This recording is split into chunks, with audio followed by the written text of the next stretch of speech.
Shalom, Bapak Ibu, saudaraku yang dikasih oleh Tuhan.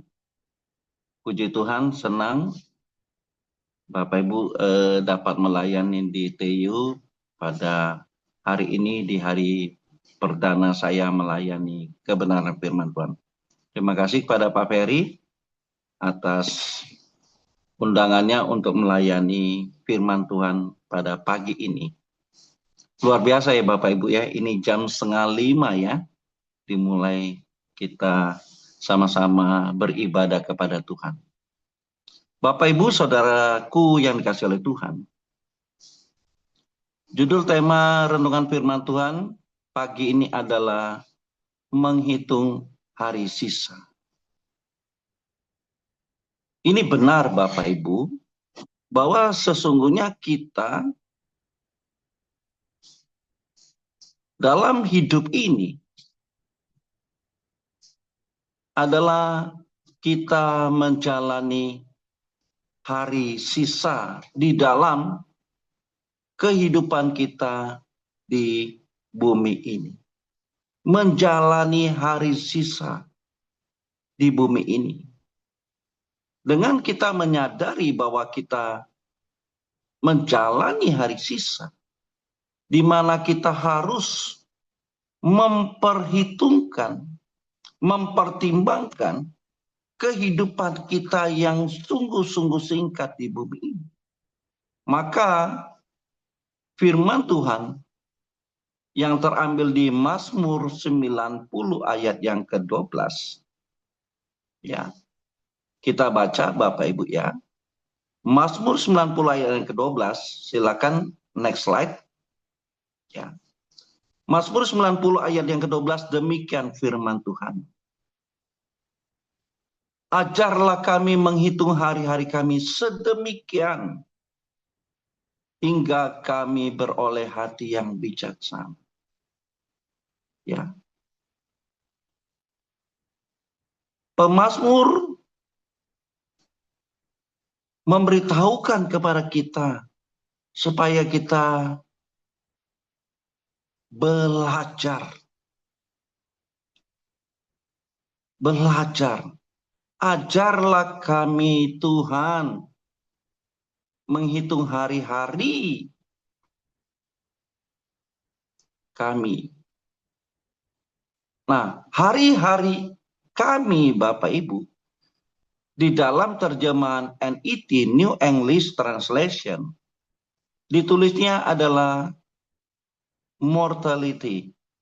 So teach us to consider our mortality so that we might live wisely. Hari-hari ditulisnya dalam NET, New English Translation, adalah mortality.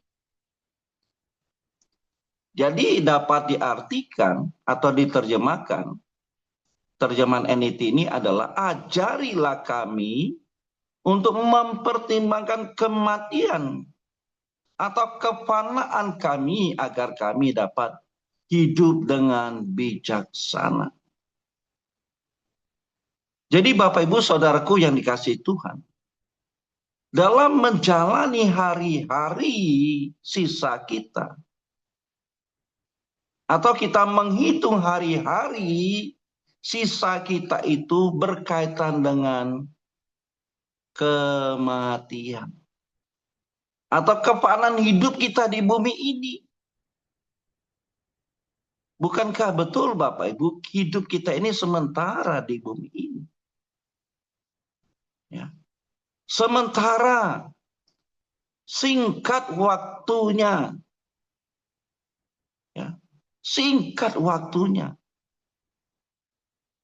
Saat Adam dan Hawa jatuh dalam dosa di Taman Eden, maka manusia memasuki dimensi waktu yang terbatas kehidupannya di bumi ini. Kita memasuki dimensi waktu yang terbatas di bumi ini.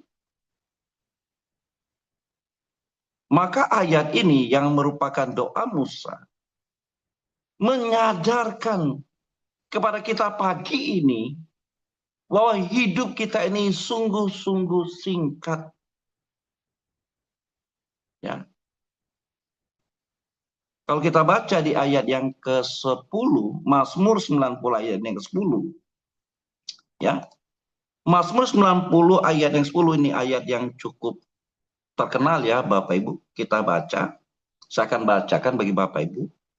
Mazmur 90 ayat 10, demikian firman Tuhan, masa hidup kami 70 tahun, dan jika kami kuat 80 tahun, dan perhatikan, dan kebanggaannya adalah kesukaran dan penderitaan sebab berlalunya buru-buru dan kami melayang lenyap.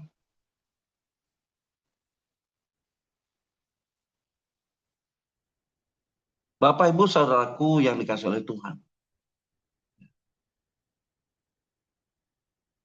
Pemazmur sudah mencatat perjalanan durasi hidup manusia itu 70 sampai 80 tahun. Bahkan ada yang lebih Bapak Ibu, betul ada yang lebih, ada yang 90 tahun, ada yang 100. Tapi untuk mencapai angka itu, dengan kondisi kita sekarang ini belum tentu Bapak Ibu. Belum tentu. Ya. Bahkan lebih banyak lagi orang yang mengalami kematian belum menginjak di usia yang ke-70. Bahkan lebih banyak kurangnya. Ya. Lebih banyak kurangnya. Nah, dengan menyadari kondisi seperti ini, dengan durasi hidup kita yang sungguh-sungguh singkat, maka kita sebagai orang Kristen, orang percaya, harus siuman. Harus siuman. Sadar, bangun, bangkit. Ingatlah, kematian itu merupakan satu kepastian yang dialami oleh setiap kita. Kitab Yakobus mencatat, hidup kita sama seperti uap yang terlihat sebentar, yang kelihatan sebentar, lalu hilang lenyap. Dengan demikian Bapak Ibu, kita harus siuman supaya kita jangan terlena. Terlena dalam hal apa? Dengan kesibukan, dengan kesenangan diri sendiri, sehingga kita tidak mempertimbangkan, memperhitungkan, memperhatikan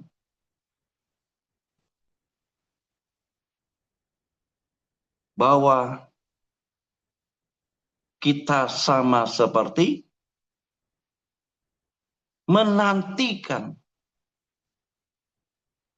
kedatangan Kristus kali yang kedua. Siuman kita, sadar, bangun, bangkit dari segala kesibukan-kesibukan duniawi kita. Nah, Bapak Ibu jangan salah mengartikan kalimat saya. Pak, kalau gitu kita tidak usah bekerja, berkarya, berdagang, berbisnis, dan sebagainya. Salah Bapak Ibu, salah. Tidak seperti itu. Tapi justru dengan apa yang kita lakukan di dalam kehidupan kita yang fana ini, jangan sampai kita tidak mempertimbangkan hari kematian kita. Jangan sampai kita tidak mempertimbangkan kematian kita, supaya kita dapat hidup dengan bijaksana. Kalau kita baca di Injil Matius 25 ayat yang kelima, Bapak Ibu, ya, kita tahu ini ada 10 gadis yang menantikan kedatangan mempelai pria. Ya, ada 5 gadis yang bijaksana, ada 5 gadis yang bodoh, yang tidak mempersiapkan minyak untuk pelitanya dalam menantikan kedatangan mempelai pria.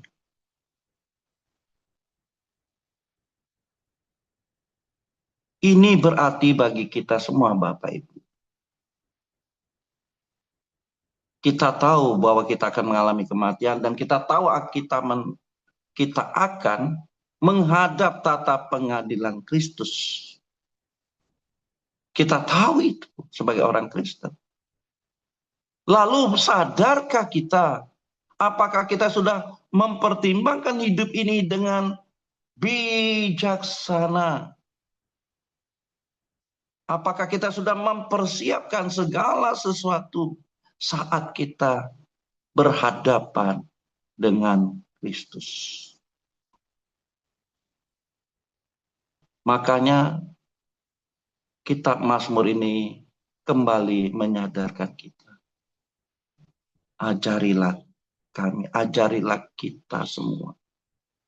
Agar kita mempertimbangkan hari kematian kita. Dengan demikian kita menjalani hidup ini dengan bijaksana. Menjadi orang yang bijaksana. Surat Efesus katakan, perhatikanlah dengan saksama bagaimana kamu hidup. Bukan berapa lama kita hidup. Bagaimana artinya, bagaimana cara hidup kita. Selama ini, apakah kita sudah menyenangkan hati Tuhan?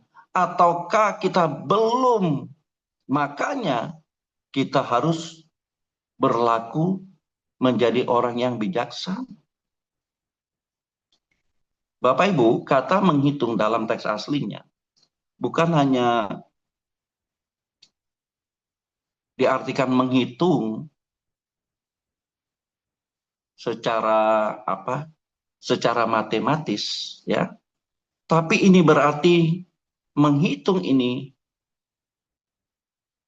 berarti kita mengalokasikan waktu, menetapkan jumlah. Jadi, konkretnya menghitung ini berarti kita harus mempertanggungjawabkan waktu yang diberikan oleh Tuhan. Apakah kita memperlakukannya dengan bijaksana atau dengan sembrono? Tidak seperti orang arif, tapi orang yang bodoh, mohon maaf Bapak Ibu. Kita harus mengatur, mengalokasikan waktu dengan bijak. Karena waktu itu sangat-sangat berharga. Sangat-sangat berharga, bernilai. Waktu yang berlalu tidak akan kembali lagi, Bapak Ibu. Waktu yang berlalu tidak akan kembali lagi. Ya, waktu yang kita miliki adalah sekarang, saat ini. Sekarang ini, detik ini, menit ini. Apakah kita mau mengelola waktu? Setiap hari kita dengan kesadaran penuh, mengingat batas hidup kita yang singkat di bumi ini. Agar waktu, hari sisa yang kita jalani, kita pergunakan, kita alokasikan untuk sesuatu yang bernilai kekal, untuk tujuan yang bernilai kekal. Jangan sembrono, jangan menjadi orang yang bebal, menjadi orang yang bodoh. Jadilah orang yang arif, jadilah orang yang bijaksana. Bapak, Ibu, Saudaraku yang kasih. Kematian tidak menunggu saat kita berada di ICU. Tidak saat kita berada di rumah sakit. Kita mengalami opname, tidak, Bapak Ibu. Anytime, kapanpun itu bisa terjadi. Kesandung batu saja, Bapak Ibu, bisa mengakibatkan kita mengalami yang namanya kematian. Kapanpun itu bisa terjadi. Kematian menjadi misteri karena kita tidak tahu, tapi itu akan pasti kita alami. Itu pasti kita akan alami. Maka kita harus memperlakukan hidup ini dengan arif, dengan bijaksana. Nah, Bapak Ibu, tujuan menghitung hari, sisa kita agar kita memperoleh kebijaksanaan. Nah, saya catat di sini Bapak Ibu, kebijaksanaan itu mencakup adalah kita harus Harus memahami kehendak Allah. Harus memahami kehendak Allah. Kita baca Yohanes 9, dalam Injil Yohanes 9. Bapak Ibu ada yang ingin membacakan? Kalau bisa menemukan, silakan membaca Injil Yohanes 9 ayat 31.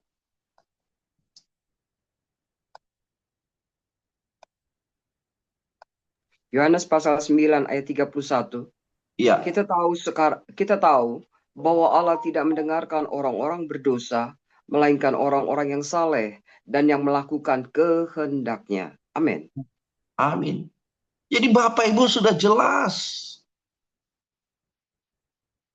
Orang yang didengar dan dijawab oleh Tuhan adalah orang-orang yang hidupnya saleh. Kesalehan hidup kita yang harus kita peragakan dalam hidup ini. Orang yang saleh itu berarti orang yang memahami, bukan hanya memahami, tapi melakukan kehendak Allah. Bapak Ibu Saudara kasih, mari kita semakin mengerti, semakin memahami apa yang dijadikan Allah untuk kita lakukan dalam hari sisa hidup kita di bumi ini. Ya. Saya melihat ada Ibu Tati ya. Ibu Tati orang tua kita ya. Semangat. Ya, semangat dalam mencari Tuhan. Semangat untuk mengalami Tuhan, mengalami hadirat Tuhan dalam hidup. Kita juga belajar Bapak Ibu. Dalam hari sisa kita terus mencari perkenanan Tuhan dalam hidup ini. Jangan satu hari pun kita hilang dari hadirat Tuhan. Jangan satu hari pun kita hilang dari hadirat Tuhan Bapak. Kenapa? Karena begitu besar daya tarik dunia ini yang mengikat kita, menarik kita untuk masuk dalam yang namanya percintaan dunia. Dan kita tahu, kalau kita bersahabat dengan dunia, kita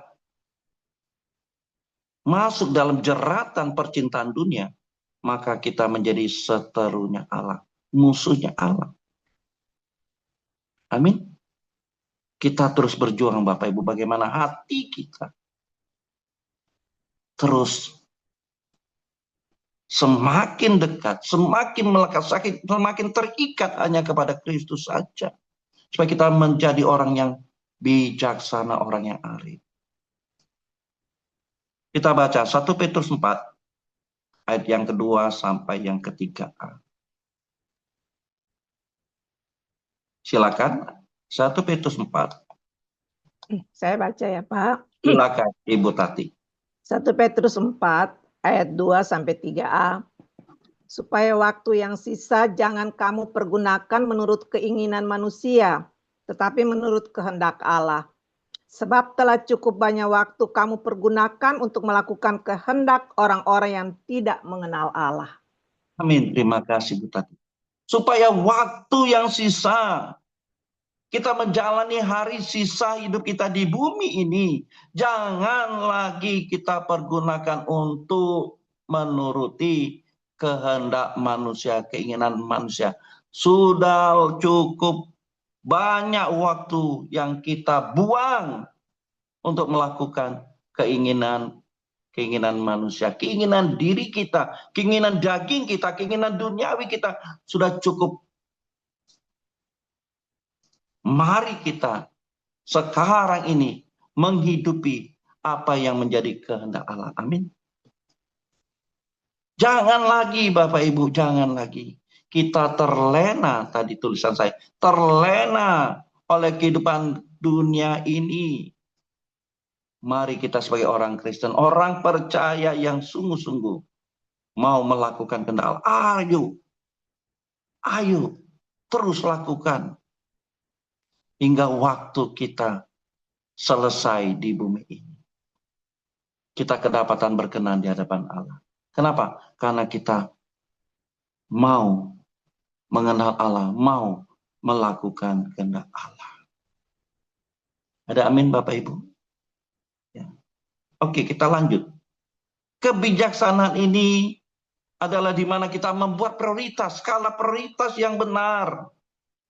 Yaitu apa? Fokus pada kekekalan. Fokus pada kekekalan. Ya. Bapak Ibu, ini ayat cukup banyak, tapi mengingat waktu kita nggak usah baca semua ya. Kita baca saja Kolose 3 ayat 1 sampai yang kedua. Kolose 3 ayat 1 sampai yang kedua. Nanti Bapak Ibu bisa baca di rumah ya, setelah renungan firman Tuhan pagi ini. Kolose 3 ayat 1 sampai 2. Apa kata firman Tuhan? Ada yang ingin bacakan? Silakan. Kolose pasal 3. Kolose 3 ayat 1 dan 2. Iya. Karena itu, apabila kamu dibangkitkan bersama dengan Kristus, carilah hal-hal yang di atas, di mana Ya. Kristus ada, Ya. duduk di sebelah kanan Allah. Ya. Pikirkanlah hal-hal yang di atas, bukan yang di bumi. Amin. Terima kasih, Bu. Karena itu, kalau kita sudah mengenal Kristus, percaya kepada Kristus, dibangkitkan bersama Kristus, carilah perkara yang di atas, perkara surgawi, perkara kekekalan itu, di mana Kristus ada, duduk di sebelah kanan Allah. Pikirkanlah perkara yang di atas, bukan yang di bumi. Waduh Bapak Ibu, ayat ini menyadarkan kita, ayo kita yang hadir secara melalui media Zoom ini, ya, mari kita cari Tuhan, cari perkara yang di atas, pikirkan perkara yang di atas. Perkara yang di bumi akan selesai dengan kehidupan kita yang berakhir di bumi ini.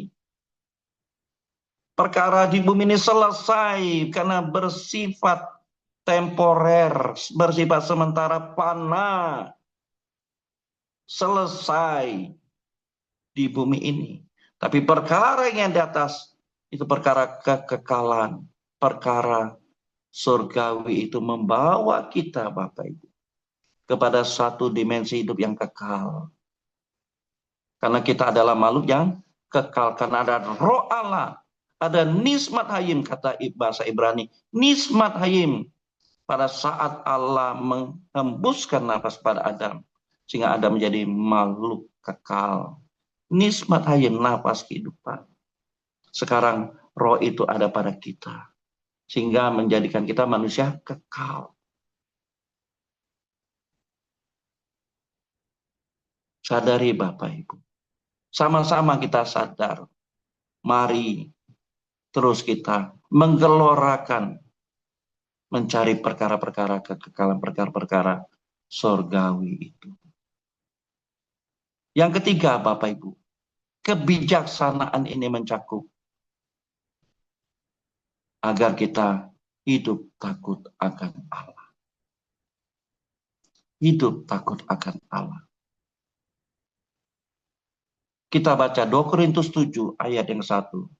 Mazmur 25 ayat 14, nanti Bapak Ibu bisa baca setelah ini ya. Setelah renungan ini saja. Kita baca 2 Korintus 7 ayat 1. Apa kata firman Tuhan? Silakan. 2 Korintus 7 ayat 1.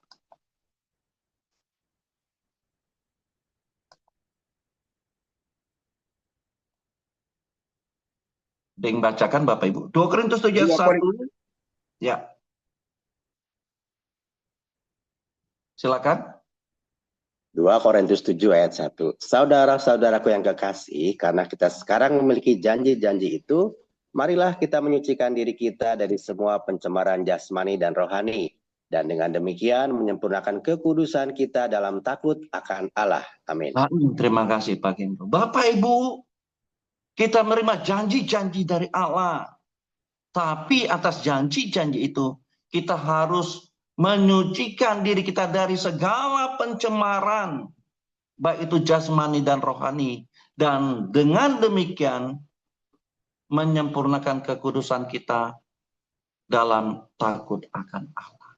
Amin. Kekudusan Bapak Ibu. Karena tanpa kekudusan kita tidak mungkin ketemu dengan Tuhan. Tidak mungkin berkenan dengan Allah. Karena Allah itu kudus. Orang yang takut akan Allah pasti hidupnya dalam kekudusan. Pasti itu Bapak Ibu. Pasti dia menjaga hidupnya dengan kekudusan, dengan kesucian. Menjauhi segala sesuatu yang tidak sesuai dengan kehendak Allah. Menjauhi. Menjauhi Bapak Ibu. Kenapa? Kalau ia berbuat itu, sama saja dia melukai hati Tuhan. Bukankah Bapak Ibu kalau kita ingin menyenangkan orang yang kita sayangi, tentu yang kita perbuat adalah jangan sampai kita melukai hatinya. Amin. Ya, kepada pasangan kita. Ya. Apa yang menjadi kesukanya kita perbuat itu. Segenap hati kita lakukan itu. Tetapi apa yang tidak menjadi kesukaannya kita tidak lakukan itu. Karena itu akan melukai hatinya. Kita tidak mau melukai hati orang yang kita sayangi, bukan? Nah, demikian juga kita perbuat kepada Tuhan kita, Bapak Ibu. Kita tidak mau melukai hati Tuhan. Untuk itu kita mau melakukan apa yang menjadi kehendak Allah dalam hidup kita. Kita mau menjaga kekudusan kita. Aku tidak mau melukai hati Tuhan. Kalau aku melakukan hal yang jahat, itu sama saja aku melukai hati Tuhan. Aku tidak hidup dalam kekudusan. Ya, Bapak Ibu. Ya, ini waktunya makin singkat, Bapak Ibu, karena saya diberi waktu 30 menit ya. Oke, tinggal 3 menit lagi. Oke.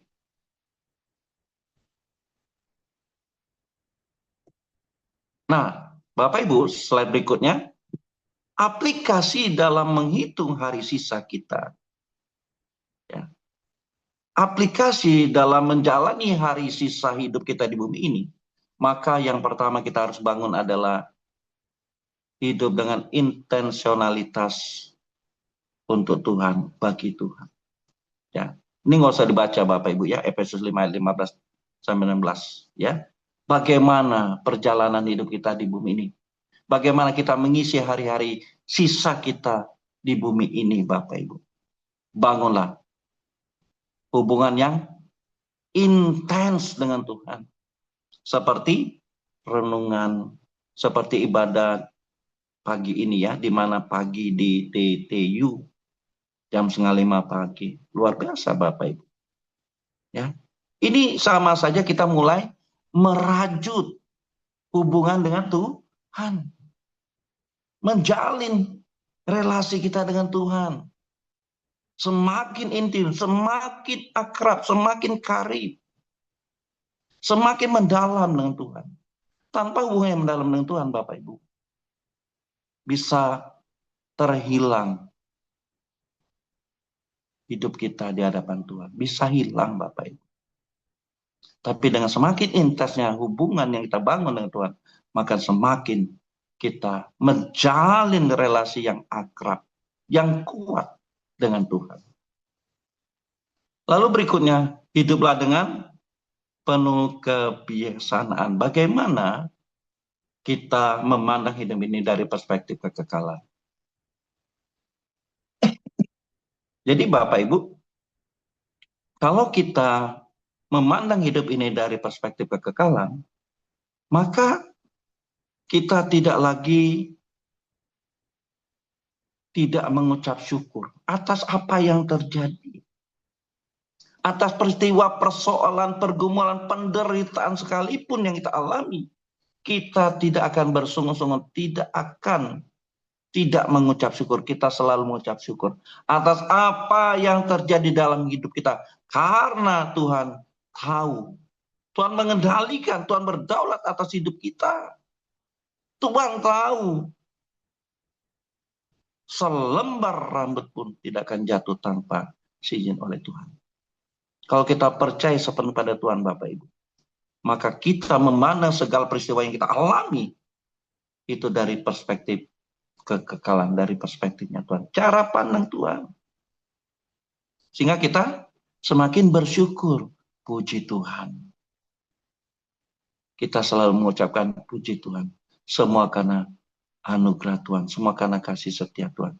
Sekalipun mungkin kita dalam pergumulan, dalam persoalan hidup. Tapi kita tidak lagi melihat itu dari kacamata jasmani kita. Dari perspektif manusia kedagingan kita. Tapi kita melihat segala sesuatu dari perspektif kekekalan. Akhirnya Bapak Ibu, kita belajar dari pengalaman hidup kita yang mungkin kita mengalami kejatuhan, kegagalan. Tapi kita mau bangkit. Kenapa? Kita harus menjalani hari sisa kita yang sungguh-sungguh singkat di bumi ini. Sebagai ayat terakhir Bapak Ibu, kita baca 2 Petrus 2 ayat 20 sampai 21. Sebagai ayat terakhir Bapak Ibu ya. 2 Petrus 2 ayat 20 sampai 21. Silakan Bapak Ibu yang bacakan. 2 Petrus 2 ayat 20 sampai 21.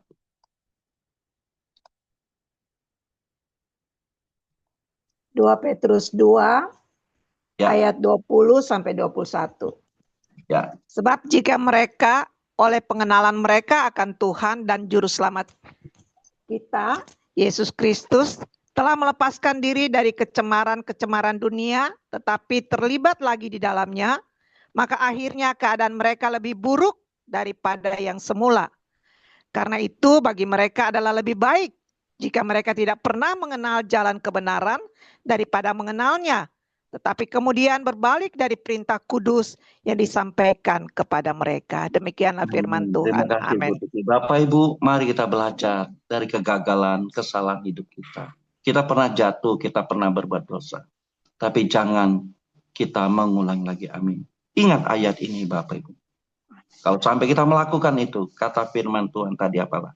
Lebih baik bagi mereka tidak pernah mengenal jalan kebenaran daripada mengenalnya.